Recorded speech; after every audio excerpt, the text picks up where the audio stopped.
이번 주에는 저희가 마음에 쓰는 성경 27번째 시간으로 열왕기상을 나가려고 합니다. 하나님께서 우리 가운데 이제 왕들에 대한 여러 역사들을 이런 걸 보여주시는데 동영상을 잠깐 준비했는데 열왕기상에서 제일 조금 중요하게 본 관점 중에 하나가 뭐냐면 아버지의 믿음이 그 아들대로 이어지느냐 하는 것이죠.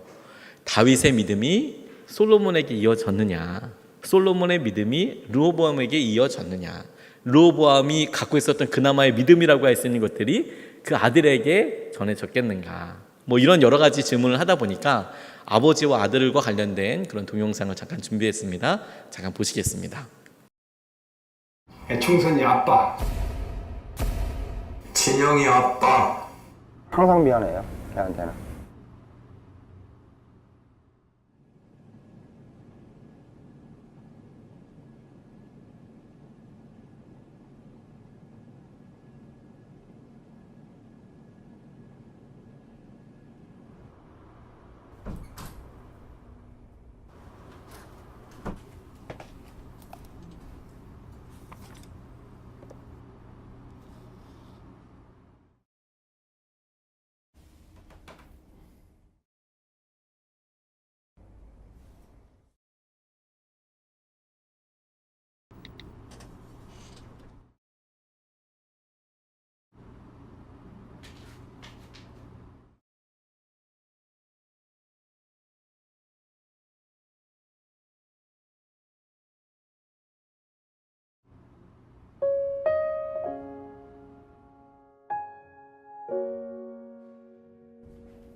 충선이 아빠, 김용봉, 난 신왕철 아빠 신현기.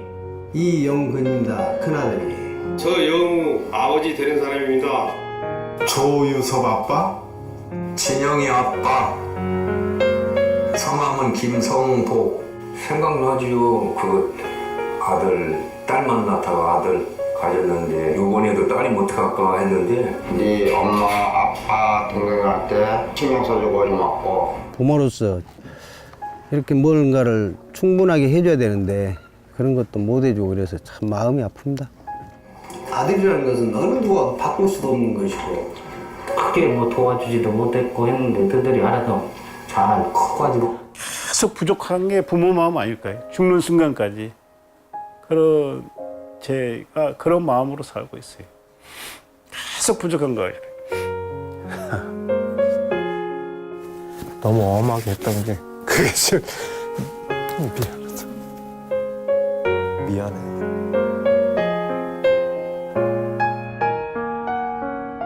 항상 내가 부족하고 항상 미안해요, 걔한테는. 미안하다 참. 모든 것이 부족하고 못 가르치고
전 이 영상 처음에 발견하고 너무 놀랐어요.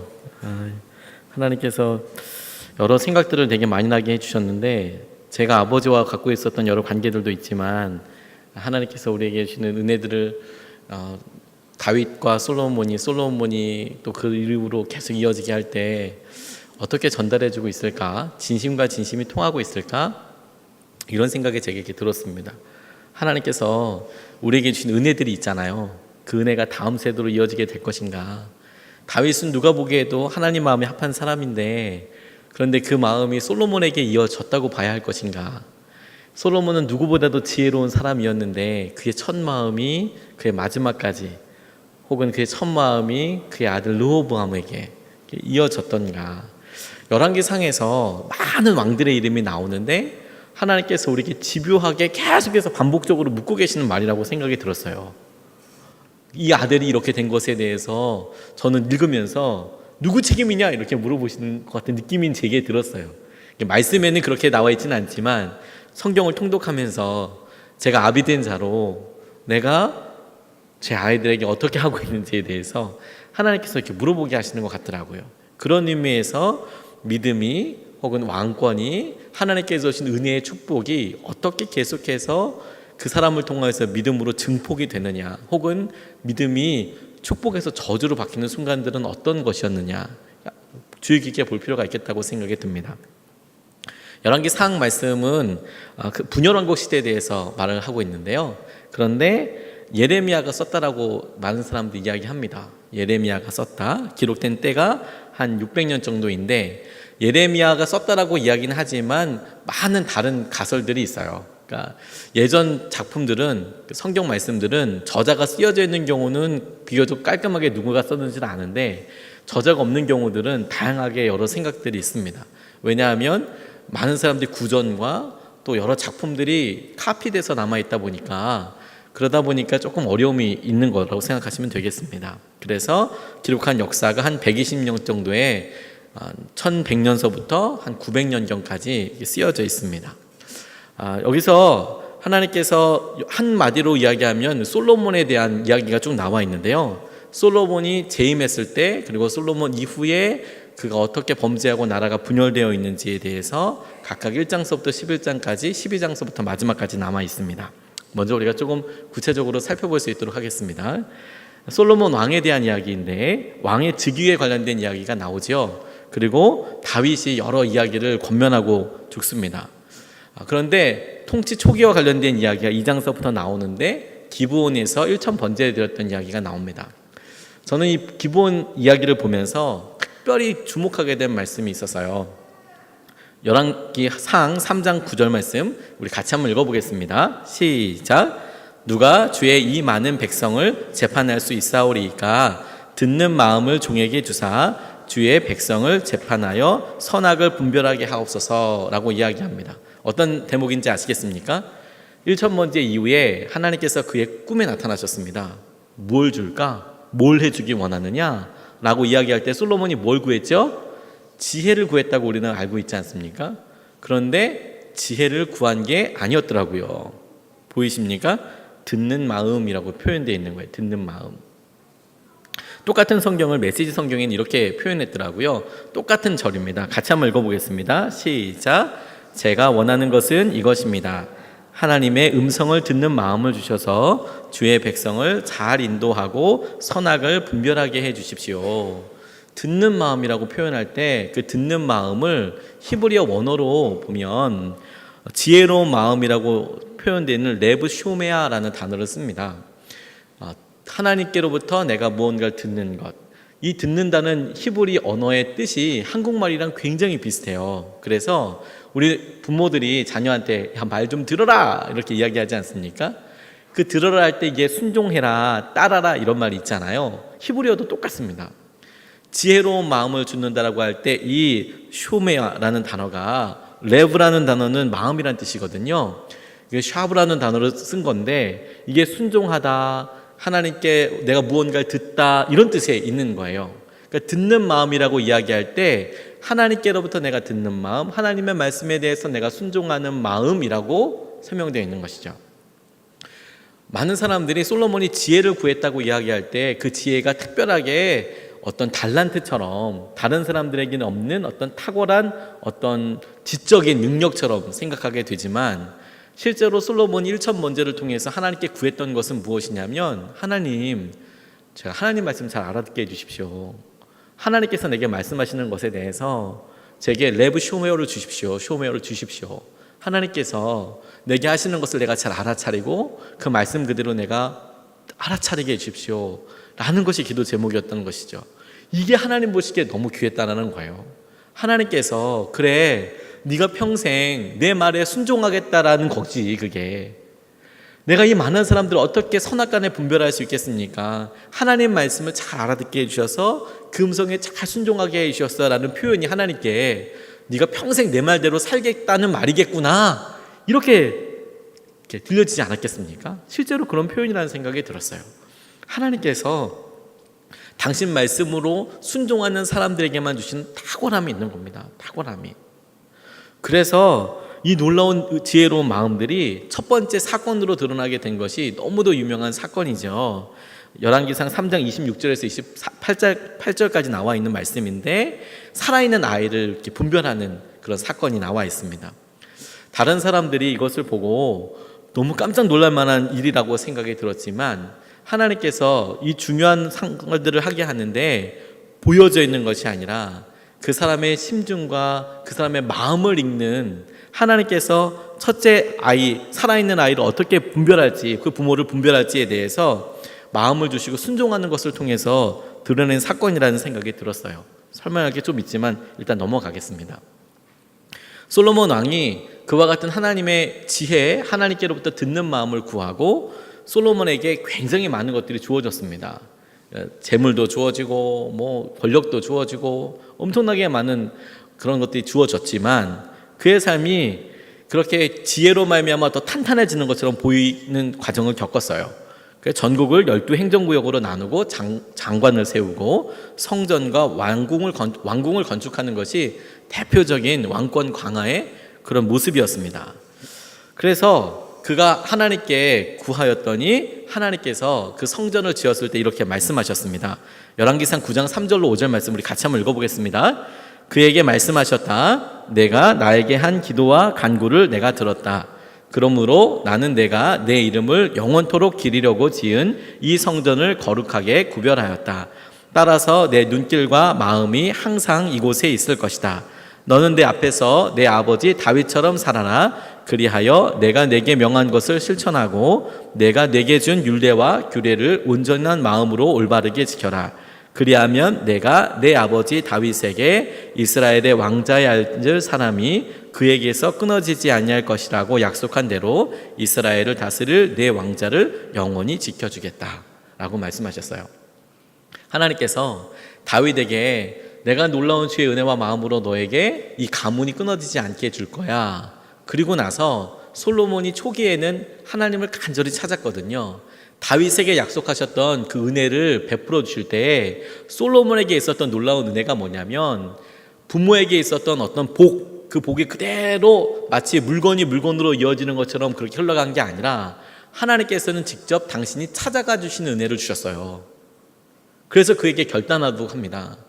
내가 너 아버지한테 약속했어. 그 은혜를 너한테 줄 거야. 그런데 그 은혜를 지키는 것이, 주는 것이 그냥 그대로 되는 것이 아니라 네가 나의 말에 율례의 규례대로 순종해야 하는 거야 라고 기회를 주신 것이죠. 하나님께서 이런 놀라운 은혜와 마음으로 포기하지 않고 여러 번 주셨다라는 것이 하나님의 은혜인 거예요. 솔로몬이 처첩을 많이 거두리기도 했죠. 그리고 하나님께서 행하신 은혜의 우상 숭배로 아주 정말 폐역할 만한 짓을 하기도 했었습니다. 근데 그럼에도 불구하고 하나님께서 그의 꿈에 2번이나 나타나셔서 돌아올 것에 대해서 말씀해 주셨다고 이야기하고 있어요.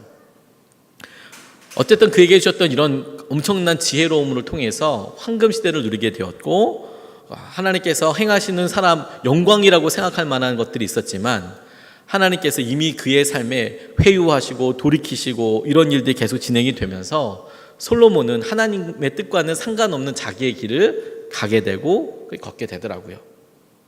나중에 시가서를 볼 때 잠언과 전도서를 보겠지만 정말 안타까운 내용이라고 생각이 들어요. 솔로몬의 삶을 본다면 그가 하나님께서 그 아름다운 지혜, 놀라운 지혜를 주셔서 재판도 탁월하게 했던 그 지혜 가지고 결국에 뭐 했냐 물어보면 죄 짓는 데 썼더라고요. 결국에 그 지혜 가지고 죄 짓는 데 썼더라고요. 그래서 결국에 나라 반쪽에 먹고 결국에는 힘들고 어렵게 쓴 것이죠. 많은 것을 물려주는 게 능사가 아니라는 것을 우리가 꼭 알아야 합니다. 하나님께서 우리에게 주신 은혜들을 보여주시는 거, 이게 너무 중요하겠다고 싶어요. 그런데 여러분, 다윗이 그런 유혹과 어려움 가운데서 넘어지지 않았던 이유가 뭔지 아십니까? 그가 가장 힘든 광야 생활을 했기 때문에 그래요. 죽을 만한 그런 순간순간들마다 하나님께서 지켜주셨기 때문에 그렇거든요. 그런데 솔로몬은 그런 죽음, 그런 아주 광야 같은 삶을 다윗만큼 그렇게 경험한 것은 아니었어요. 그래도 왕궁이잖아요. 그래도 살만하잖아요. 왕이 되냐 아니냐의 문제이지, 그의 삶이 광야처럼 당장 먹을 의식주가 없어서 힘든 것은 아니었거든요. 그러니 그의 삶에 오히려 고난 없는 것이 제가 보기에는 다윗과는 차이 나는 결정적인 것이더라고요. 그런 여러분, 우리가 부모로서 우리의 마음과 믿음을 정말 물려주려고 할 때 저도 부모로서 그런 생각이 들더라고요. 기왕이면 좋은 거 해주고 싶고 그것 때문에 마음이 간절해지잖아요. 그런데 그건 뭐 하지 말라는 게 아니라, 그런데 우리가 속지는 말아야 하는 겁니다. 어떤 경우에는 아이가 직접 하나님을 경험하고 우리 자녀들이 주님 앞에 서기 위해서 하나님은 우리에게 주신 축복을 주시기 위하여 만남의 기회들을 만드실 거거든요. 그런데 그게 때로는 어려움, 때로는 슬픔, 때로는 힘든 것들을 통해서 만나실 가능성이 높더라는 거예요. 그러니까 당장 우리가 못해주고 다른 사람들과 비교하여 안 되는 것에 대해서 움츠러들 것이 아니라 정말 하나님을 만나고 있는가에 대해서 우리가 더 주목해야 하는 거라고 생각이 듭니다. 그래서 솔로몬의 범죄 결과 하나님의 마지막 징계와 경고를 받습니다. 이게 하나님께서 약속해 주신 축복이에요. 끊임없이 그의 삶에서 이끌어 달라고 보여주시도록. 그런데 이 솔로몬과 함께 기가 막힌 하나님의 은혜를 받았으나 안타까운 사람 한 사람이 나옵니다. 여로보암이라고 생각이 들어요. 제가 성경을 보다가 제일 안타까운 사람 두 사람이 있는데, 신약에서는 예수님이 너 가진 거 다 버리고 나 따라라 라고 이야기했던 그 젊은 관원, 너무 안타깝다는 생각이 들어요. 전 두 번째 사람이 여로보암이라는 생각이 들었습니다. 여로보암에게 열왕기상 11장 37절로 39절 말씀 우리 같이 한번 읽어보겠습니다. 시작. 여로보암아, 내가 너를 이스라엘의 왕으로 삼겠다. 너는 내가 원하는 모든 지역을 다스릴 것이다. 내가 나의 종 다윗이 한 것과 같이 내가 명령한 모든 것을 따르고 내가 가르친 대로 살며 내 율례와 명령을 지켜서 내가 보는 앞에서 바르게 살면 내가 너와 함께 있을 것이며, 내가 다윗 왕조를 견고하게 세운 것 같이 내 왕조도 견고하게 세워서 이스라엘을 너에게 맡기겠다. 솔로몬이 지은 죄 때문에 내가 다윗 자손에게 이러한 형벌을 줄 것이지만 항상 그러하지는 않을 것이다. 어떤 부분을 주목해서 보게 됐냐면, 여로보암에게 말씀하실 때 네가 내 말대로 순종하면 다윗 왕조에게 주기로 했던 축복을 너에게도 주겠다라고 말씀하신 거예요. 여로보암이 이게 어떤 의미인지 몰랐을 것 같아요. 근데 우리는 알지 않습니까? 하나님께서 지금 여로보암에게 하시는 약속이 정말 엄청난 축복이라는 걸 알지 않습니까? 그의 삶에 있어서 10개나 되는 지파 다스리면서 하나님을 예배하면서 하나님의 또 다른 대안이 돼서 살 수 있는 기회가 있었어요. 그런데 그럼에도 불구하고 여로보암은 그게 얼마나 놀라운 기회인지를 몰랐어요. 하나님의 말씀에 순종하여 살 수 있는 기회, 하나님께서 은혜를 주시고 우리에게 새롭게 결단할 수 있는 기회, 이게 사실 우리 삶에서 놀라운 은혜인 것입니다. 제가 기도하다가 그런 생각을 해봤어요. 주님, 제 마음밭이 여로보암같이 그렇게 흉악하고 악한 그런 모습인 것처럼 보일 때가 있는데, 그럼에도 불구하고 하나님께서는 여로보암이라고 포기하시는 게 아니라 당신께서 주시는 은혜, 그 은혜대로 결단할 수 있는 기회를 주시더라니까요. 그거 놓치지 않아도 되는 거구나. 그러니까 말씀대로 순종하고 삶을 변화시킬 수 있는 결단을 놓친다는 것이, 와, 이게 대대손손 하나님께서 주신 놀라운 은혜를 통째로 그냥 쓰레기통에 버리는 거구나. 오히려 이걸 벌받는 길로 들어가는 그런 선택의 순간인 거구나. 이게 너무너무 안타깝더라고요. 그에게 하나님께서는 막대기로 쓰시겠다고 얘기하신 게 아니었어요. 다윗 왕조처럼 세워줄 거야. 그런데 여로보암은 그 소리가 들리지 않았어요. 그게 얼마나 크고 놀라운 가치인지 몰랐어요. 이런 사람 또 있습니다. 에서가 그랬어요. 자기의 삶에 있어서 장자의 축복이 어떤 거라는 거 몰랐습니다. 장자가 해야 될 책임이 있고 장자가 해야 될 여러 일들이 있죠. 그것을 그 사람은 특권이라고 생각하지 않았습니다. 귀찮은 거라고 생각했던 것 같아요. 너무 가볍게 여겼습니다. 그게 얼마나 큰 은혜인지 잘 몰랐던 것 같아요. 실제로 에서가 야곱과 만나는 장면을 보면 야곱에게 많은 가병들이 집에서 이렇게 키운 군사들이 있었던 것을 유추해서 볼 수 있습니다. 그러니까 나름 에서도 힘을 키우고 가축들을 키우고 잘 살았던 거라고 생각할 수 있는 그런 증거들이 성경에 몇 가지가 있어요. 반면에 야곱도 고생해서 일가를 이루어서 가죠. 그렇게 둘이 만났을 때 누가 더 부자다 이건 비교할 수는 없습니다만 에서의 삶도 사람들이 보기에 뭐 가난했다, 힘들었다, 망했다 이렇게 얘기할 수는 없을 것 같아요. 이후에 에서의 아들들 가운데, 자손들 가운데 왕의 족보들이 나옵니다. 가나안 땅을 다스렸던 왕의 족보들이 이미 우리가 읽어왔습니다. 그런데 하나님께서 이스라엘의 족보라고 이야기하는 것은 왕들의 족보가 아니라 요셉의 이야기, 노예로 팔려간 이야기를 하시거든요. 그런 세상적인 잣대로 뭐가 더 놀라운 은혜이고 뭐가 더 영원한 것인지 모르는 거예요. 우리가 하루 하나님께 순종하는 것, 내가 지금 한 번 하나님께 마음에 반응하는 게 그만큼 중요한 계획과 역사하심 가운데 우리 앞에 놓여져 있는 것이라고요. 엄청난 축복의 기회인 것이죠. 여로보암이 이 역사적인 순간을 그냥 그렇지 그리고 그냥 갔어요. 하지만 그의 삶에 있어서 이것을 편안해지고 권력을 가지고 지킬 수 있을 때 이 말씀을 기억하지 못했던 것 같아요. 그래서 그가 어려운 길, 유혹의 길로 그냥 가게 됩니다. 그런데 진짜 신기한 건 그의 삶은 그렇다고 하더라도 진짜 문제는 솔로몬과 솔로몬의 아들로부터 시작된 것이죠. 솔로몬이 죽고 나서 르호보암이 강압 정책을 펴니다. 세금 좀 줄여달라는데 아버지보다 내가 훨씬 더 할 거야 이렇게 대놓고 이야기하는 그런 왕이었어요. 왜 그랬을까요? 고생을 안 해봐서 그래요. 사람들이 얼마나 힘들지 몰라서 그래요. 그러니까 정말 그런 거죠. 어떻게 10,000원, 20,000원 벌리는지 잘 몰라서 그래요. 그냥 울고 그냥 달라고 그러면 부모가 10만 원씩 준다고 생각하니까 그런 거예요. 그러니 세금 그냥 거두면 거둘 수 있다고 생각한 거예요. 그게 백성들에게 있어서는 정말 고혈을 정말 죽을 만큼 힘들게 자기의 생업을 다 내려놓고 그렇게 세금을 낸다는 것에 대해서 그게 막 반란을 일으킬 만큼 생명을 걸어야 할 만큼 그렇게 중요한 거라는 것에 대해서 르호보암은 몰랐던 것 같아요. 다만 젊었기 때문이다 라고 이야기하기에는 조금 뭔가 석연치 않은 부분이 있다고 생각이 들어요. 르호보암에게 있어서 그의 말실수 하나 때문에 나라 그냥 갈라지게 됐습니다. 물론 이것이 솔로몬의 죄 때문이기도 하고 하나님께서 계획하신 여러 다른 계획들이 일어난 순간이기도 하지만 그가 자신의 연약함 가운데 다른 사람들 공감하지 못하고 고생하지 못했던 것들이 이렇게 안타까운 장면으로 쓰임받게 되더라고요. 다시 한번 여러분, 자녀들이 고생 안 하는 거에 대해서 너무 기뻐하고 좋아할 필요만 있는 건 아니에요. 부모로서 최선을 다해서 해주지만 때로는 주님을 바라보게 하는 순간이 너무너무 필요한 것이죠.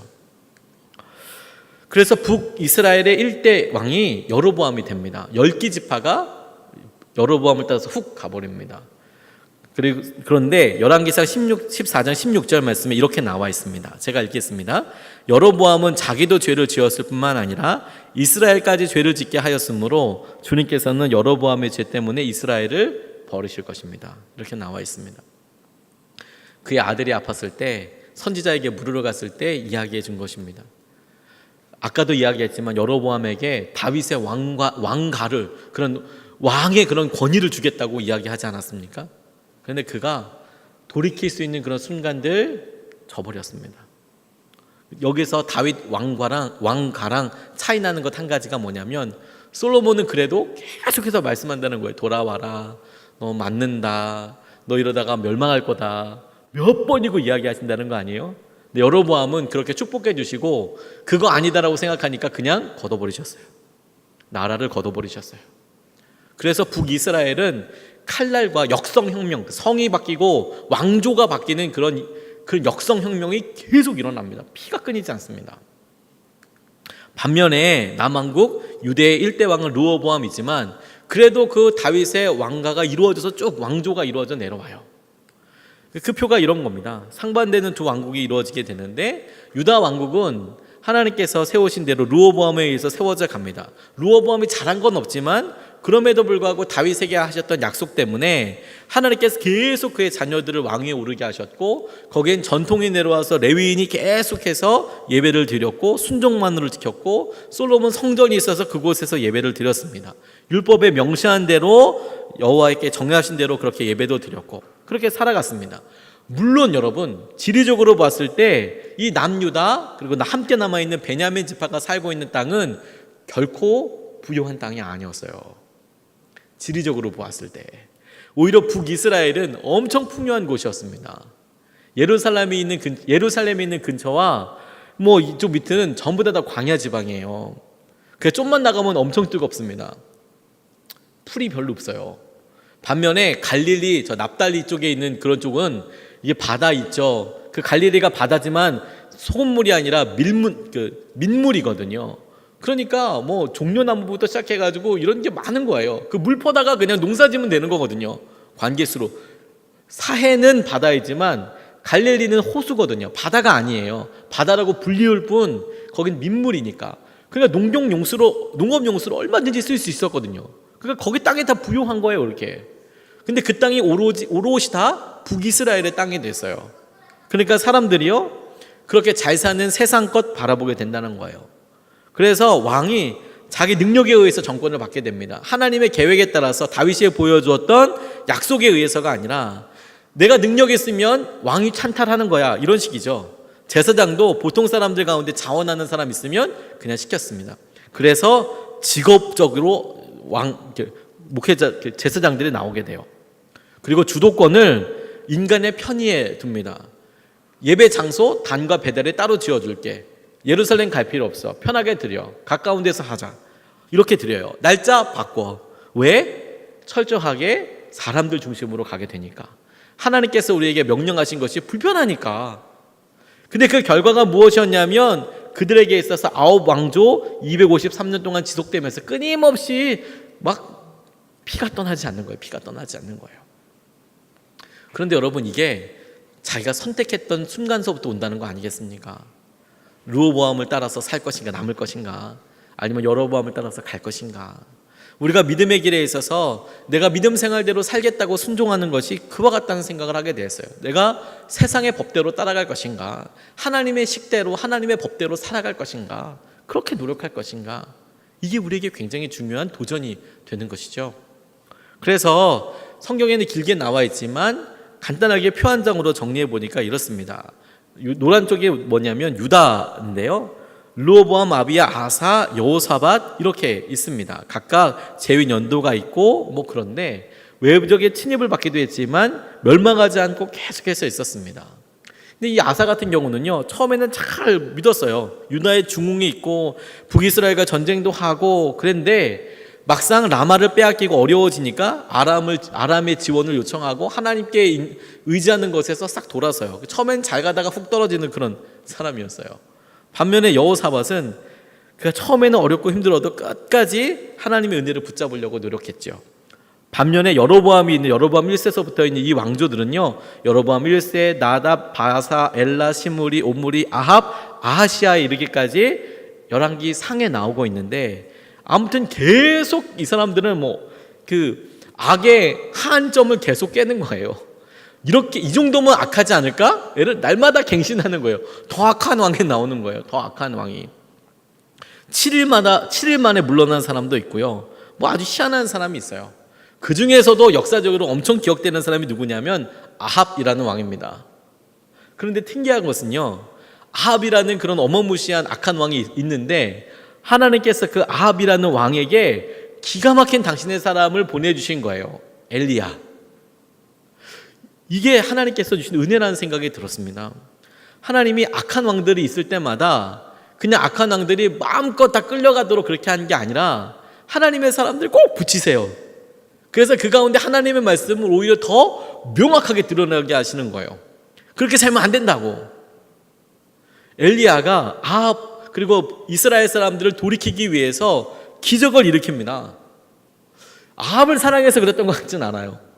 하나님께서 그럼에도 불구하고 이스라엘 땅에 살고 있는 북이스라엘에 살고 있는 사람들을 불쌍히 여기셨던 것 같아요. 백성들을. 저 몰라서 저러는 거지 싶어서 불쌍히 여기셨던 것 같아요.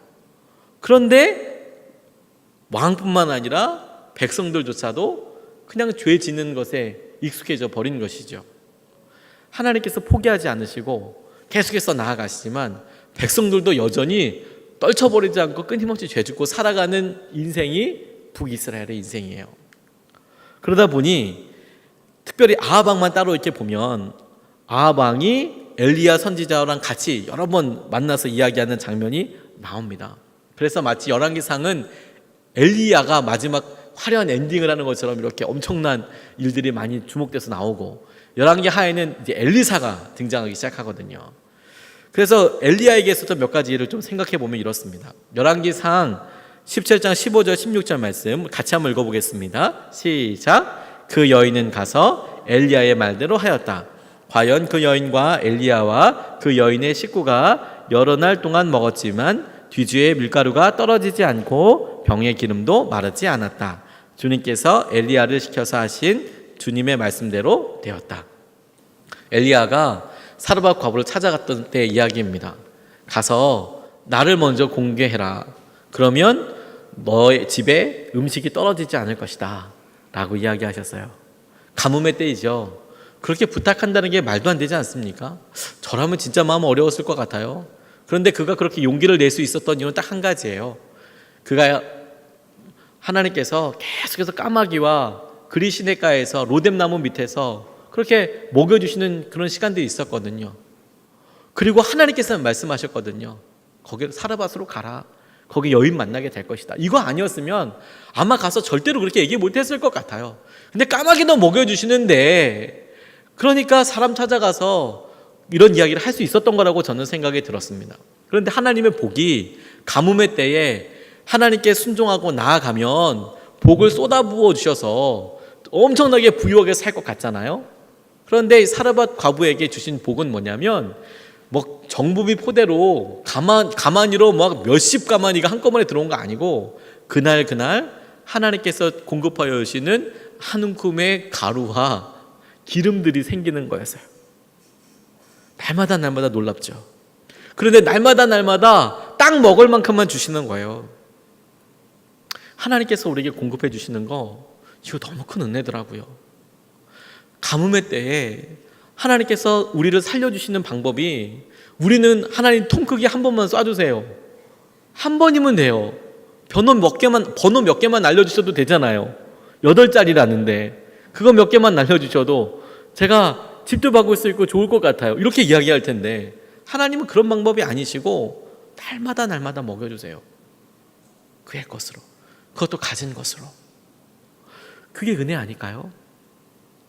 사르밧 과부가 그렇게 하나님께서 주신 은혜를 경험했음에도 불구하고 하나님께서 그의 입을 통하여 과연 당신이 하나님의 사람입니다라고 고백하게 했던 그때가 언젠지 아십니까? 날마다 먹여주셨을 때가 아니에요. 여러분 읽으셨겠지만 그의 아들이 아팠을 때입니다. 그의 아들을 살려주었을 때입니다. 그러니까 그때서야 하나님께서 당신을 보내주셨고 당신이 하나님의 사람인 것을 알았대요. 제가 그 제목을 읽다가 진짜 우리 모습이랑 똑같다는 생각을 했어요. 은혜는 지금 날마다 있는 거 아닙니까? 날마다 먹여 살려주시는 거 아닙니까? 그런데 그 은혜를 날마다 경험하면서 사르밧 과부가 진짜 말도 안 되는 고백을 하는 게 뭐냐면, 자녀가 죽었다가 사니까 그때서야 하나님인지 하나님께서 함께 하시는 건지 알겠대요. 우리가 그래요. 안 아파도 되잖아요. 아이가 안 아프고 잘 가고, 아마 아이가 안 아팠으면 사르밧 과부는 평생 그렇게 하나님의 은혜 이렇게 쭉 먹으면서 가뭄의 때를 지나가면서 평생 하나님께서 이거 먹여주신다는 것을 이렇게 고백 못하고 살았을 것 같아요. 근데 그가 아프자, 그가 낫자 이런 고백하게 되는 거 보고, 하나님 일상에 채워주시는 이런 만나와도 같은 기적, 하나님 이렇게 가루를 채워주시고 하나님 기름을 채워주시는 이런 은혜, 하나님 새벽마다 우리가 기도했을 때 주님께서 막 눈물 통곡을 쏟으면서 막 부흥회와 같이 이런 은혜를 주실 때도 있지만 하나님 그만큼 살만한 힘을 주시고 은혜를 주시고 이렇게라도 기도하지 않으면 하나님 살 수 없어요 같은 그런 한 움큼의 가루를 새벽에 주시고 기름을 조금 주셔가지고 그날 그렇게 또 살아가고, 그게 하나님의 능력이라니까요. 근데 우리는 아주 엄청나게 어려운 일이 있고 그게 해결돼야 하나님이신 줄 고백하는 이런 사람 되면 안 됩니다. 그리고 하나님께서 가뭄이 딱 끝나게 될 때에 하나님께서 능력을 보여주셨죠. 열왕기상 18장 36절로 37절 말씀인데 우리 같이 한번 읽어보겠습니다. 시작. 제사를 드릴 때가 되니 엘리야 예언자가 앞으로 나서서 이렇게 기도하였다. 아브라함과 이삭과 이스라엘을 돌보신 주 하나님, 주님께서 이스라엘의 하나님이시고 나는 주님의 종이며 내가 오직 주님의 말씀대로만 이 모든 일을 하고 있다는 것을 오늘 저들이 알게 하여 주십시오.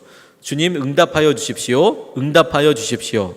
이 백성으로 하여금 주님이 주 하나님이시며 그들의 마음을 돌이키게 하시는 주님이심을 알게 하여 주십시오. 이게 엘리야의 기도였어요. 주님께서 이 일을 하고 계시는 것을 알게 해 주십시오.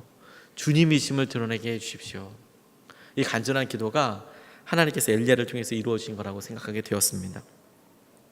그리고 나서 하나님께서 엘리야를 통해서 참 많은 경고들을 하셨음에도 불구하고 아합은 끝까지 자기의 죄를 떠나지 못합니다.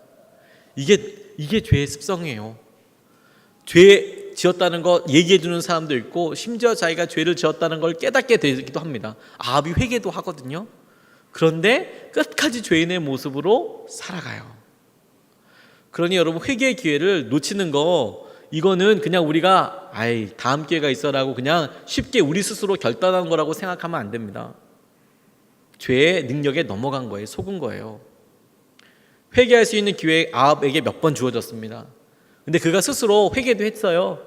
그런데 결국에는 죄인으로 죽어요. 우리가 하나님께서 우리에게 우리 죄를 연약함을 지적하시고 회개하라는 마음을 주실 때 순종하지 않으면 그게 결과적으로 우리에게 어떻게 다가오게 될 거냐면 그냥 그 죄 가운데 죽을 수 있다는 거예요. 아합이 어이없게 죽습니다. 열왕기상 22장 34절 말씀입니다. 같이 한번 읽어보겠습니다. 그런데 군인 한 사람이 무심코 활을 당긴 것이 이스라엘 왕에게 명중하였다. 화살이 갑옷 가슴막이 이임새 사이를 뚫고 들어간 것이다. 왕은 자기의 병거를 모는 부하에게 말하였다. 병거를 돌려서 이 싸움터에서 빠져나가자 내가 부상을 입었다. 그리고 전쟁이 심해지는 바람에 결국에 나가지 못하고 과다출혈로 죽게 됩니다. 머리를 썼어요. 자기가 죽게 될 거라는 예언이 떨어지자마자 옷 갈아입고 갔습니다. 자기 옷 여호사밧에게 입혔습니다. 여호사밧에게 입히고 왕이라고 따라가니까 과연 그에게 왕만 죽이려고 하는 특공대가 붙었습니다. 그런데 희한하게도 도망치는 여호사밧을 보고 이스라엘의 왕이 아닌 걸 알아차렸어요. 사람들이 포기합니다. 그런데 정작 하나님께서 아합을 어떻게 죽이냐면 마치 유탄처럼 그냥 화살을 누군가가 쐈어요. 뭐 특별하게 겨냥한 것도 아니고. 그런데 아합이 맞았어요. 그것도 다른 호신 장구들이 있는 곳에 맞은 게 아니라 호신 장구가 살짝 비켜나는 곳에 맞았어요. 어떻게 한 발을 맞아도 거기 맞았어요. 그래서 죽게 돼요. 하나님이 우리의 삶 가운데 참 여러 가지 일들과 경고들을 주시죠. 우리의 마지막 때에 갑자기 올 수 있습니다. 안전하다고 생각할 때 올 수 있습니다. 우리에게 하나님께서 끊임없이 이런 악한 사람들, 하나님의 사람들을 보여주시는 이유는 주님께서 우리에게 주신 은혜 가운데 날마다 깨우시기 위한 통로라는 생각이 들었습니다. 열왕기 하 말씀을 다음 시간에 읽게 되실 때 아마 더 악한 사람들이 많이 나올 겁니다. 질문해 보십시오. 내가 무엇을 좋아해야 할지, 어떻게 해야 할지. 오늘은 우리가 솔로몬과 그 이후에 이스라엘 왕들을 위해서 우리가 좀 같이 기도하고 싶습니다. 먼저 우리가 말씀 붙잡고 기도할 때 첫 번째로 기도하고 싶은 것은 솔로몬이 하나님께 기도했던 기도를 같이 하고 싶습니다. 하나님 말씀을 듣는 지혜를 주십시오. 듣는 마음을 주십시오. 하나님께서 솔로몬에게 주셨던 그 지혜가 하나님 어떤 배워서 탁월함이라고 한다면 우리는 자신이 없지만 하나님 말씀에 순종하는 것이라고 한다면 하나님 우리가 온전히 순종하게 되기를 원합니다. 우리에게 그런 타고남을 더하여 주시고 순종함을 더하여 주셔서 하나님 말씀이 깨달아지고 하나님의 말씀대로 온전히 순종하며 나아가게 하여 주시옵소서. 우리 같이 솔로몬과 같은 듣는 마음을 우리에게 달라고 우리 같이 이 시간에 말씀 붙잡고 기도하겠습니다. 아버지 하나님 감사합니다. 주님께서 우리 가운데 말씀하여 주시고 주의 놀라운 능력과 은혜로 함께하고 계시는 것을 믿습니다. 주님께서 붙잡아 주시고 주님께서 우리에게 듣는 마음을 주셔서 아버지 하나님께 생하시는 것을 온전히 보고 아버지 하나님께서 붙잡게 하시는 역사하심을 보게 하여 주시옵소서. 하나님께 생하시는 것을 우리가 누리고 주님으로만 설명될 수 있는 은혜로 아버지 하나님께서 우리에게 말씀으로 하나님 새롭게 하여 주셔서 우리의 삶의 영역들에 하나님 한계들에 뛰어넘게 하시는 축복과 기쁨을 누리게 하여 주시옵소서. 아버지 하나님께 하시는 강권하심과 은혜가 우리에게 충만함이 되고 주의 역사하심이 되도록 주여 인도하여 주시옵소서. 주님께서 주신 은혜로 인하여 우리의 마음을 시원케 하여 주시고 하나님께 생하시는 것을 우리가 알고 누릴 수 있도록 주여 인도하여 주시옵소서. 감사합니다. 아버지 하나님 감사합니다. 하나님께서 우리 여로보암을 축복하셨던 대로 우리에게 축복의 기회를 주시고 순종의 기회를 주실 때 놓치지 않게 되기를 놓고 기도하고 싶습니다. 주님께서 악한 사람이라도 주의 선하신 뜻에 따라서 쓰실 때가 있습니다. 하물며 당신의 자녀들에게 끊임없이 주님께서 새롭게 하실 기회를 주시는 분이십니다. 주님께서 여로보암도 쓰셨다면 우리에게도 말씀하여 주셔서 쓰임받게 하여 주십시오. 아버지에게 주신 은혜와 마음으로 우리의 삶이 새롭게 변화되고 주의 은혜를 온전히 누리게 하여 주십시오. 우리 한 번 더 같이 기도하겠습니다. 사랑합니다. 아버지 하나님, 아버지 하나님께서 우리의 삶의 은혜에 주의 놀라운 충만함을 더하여 주시니 감사합니다. 주님으로만 설명될 수 있는 은혜가 있고 아버지 하나님께서 우리에게 더하여 주시는 역사하심이 있고 아버지 하나님께서 강건하여 부어주시는 축복만 우리가 누리게 될 줄로 믿습니다. 이끌어 주시옵소서. 하나님께 생하시는 것을 보게 하여 주시옵소서. 여로보암도 잊지 아니하시는 주님께서 우리에게 하나님께서 선함과 은혜의 대로 결단할 수 있는 순간을 주실 때에 온전히 순종하고 하나님 나아가게 하여 주시고 아버지 하나님께서 이끌어 주시고 만져주시는 것을 주여 우리가 놀랍게 보게 하여 주시옵소서. 감사합니다. 아버지 하나님, 주님이 인도하여 주시고 붙잡아 주시니 아버지 하나님께서 우리를 통하여 모든 것을 드러내 주시니 감사합니다. 주님께서 충만한 주의 은혜로 더하여 주시옵소서. 아버지 하나님께서 만져주시옵소서. 아버지 하나님께서 주의 은혜와 역사를 주시옵소서. 감사합니다. 아버지 하나님, 열왕기 상에서 믿음의 사람들과 그 믿음의 사람의 자녀들이 하나님 아비의 믿음과 아비의 고백을 따라서 어떻게 살아갈지 고민하지 않고 살아가는 것이 결국에는 패망이 되고 망하기도 되는 것을 보았습니다. 아버지, 우리의 자녀들을 소중하게 올려드립니다. 믿음이 주님께 생하신 은혜를 보고 함께 경험할 수 있도록 하나님 그대로 이어질 수 있도록 약속을 주시고 그것이 우리 아이들을 붙잡아 주시옵소서. 아버지, 우리가 인간적인 마음으로 고난이 어렵다 생각하고 정말 우리 자녀들에게 물려주긴 싫지만 그럼에도 불구하고 합력해서 선을 이루시는 주님께서 우리의 어려운 환경과 하나님 믿음의 도전들이 자녀들에게 잘 박힌 목과 같이 능력이 되고 일으켜 세우시는 하나님 역사하심이 되게 하여 주시옵소서. 아버지 하나님께서 우리에게 인도하여 주시고 붙잡아 주시고 주의 은혜로 이끌어 주시는 것을 보게 하여 주시고 여로보암에게도 주시는 하나님의 은혜가 있다면 주님의 자녀들에게 주시는 은혜와 새롭게 하심을 말씀하시는 것을 놓치지 않게 하여 주셔서 아버지 하나님의 은혜와 역사하심을 충만하도록 경험하게 하여 주시옵소서. 아버지 하나님, 교회가 건축돼 가고 있습니다. 주님께서 안전하게 지켜주시고 현장에서 열심으로 수고하고 계시는 우리 천건우 권사님, 정희섭 집사님 지켜주시고 지혜, 마음, 기쁨으로 충만케 하여 주시며 함께 일하시는 모든 동력하시는 분들에게도 주님의 마음을 더하여 주시옵소서. 또 아버지 하나님, 오늘 주님께 11조로 귀한 마음을 드리는 헌금에도 축복하여 주셔서 주님의 기도 제목 그대로 이 가정을 축복하여 주시고 하나님께서 그 기도에 응답하고 계시는 것을 온전히 누리게 하여 주시옵소서. 이어지는 밴드와 주님께 생하여시는 나눔 가운데도 역사하여 주셔서 아버지 하나님께서 충만한 은혜로 함께 하시는 것을 보게 하여 주시옵소서. 이제는 우리 구주 예수 그리스도의 은혜와 하나님 아버지의 무한하신 사랑과 성령의 내주감과 교통케 하심이 하나님 사랑하시는 예수님의 사람들 위해 지금으로부터 영원토록 함께 하시기를 축원하옵나이다. 아멘.